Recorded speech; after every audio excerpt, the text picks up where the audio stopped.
Le département de la Bumba-Ngoko n'est pas à l'abri de l'insécurité en République centrafricaine voisine. Plusieurs fois, l'on a enregistré des incursions et autres attaques de rebelles centrafricains en territoire camerounais.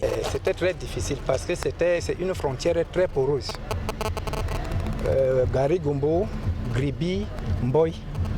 Et c'est par là que les armes de guerre circulaient.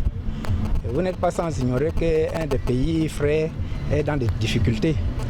Aujourd'hui plus qu'hier, les choses ne seront plus comme avant. Avec la construction du poste frontalier du bataillon d'intervention rapide à Garigombo, il y aura désormais du répondant face à ces soubresauts. Ce poste frontalier participe effectivement de la vision, n'est-ce pas, anticipative et stratégique du chef de l'État dans la quête permanente de la sécurisation de ces populations.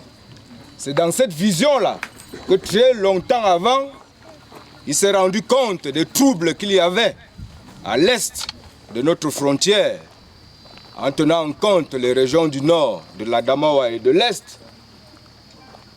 Vous conviendrez avec moi que s'il n'y avait pas cette fonction stratégique, cette vision dans la dissuasion et la prévention, et la construction de ces camps, lors des élections de décembre dernier, nous aurions eu des incursions et nous aurions pu avoir des débordements sur notre terrain, dans notre sol. C'est donc désormais toute la bande frontalière Est qui sera sécurisée. Pour l'autorité administrative, il s'agit de renforcer la sécurité géostratégique du département de la Bumba-Ngoko.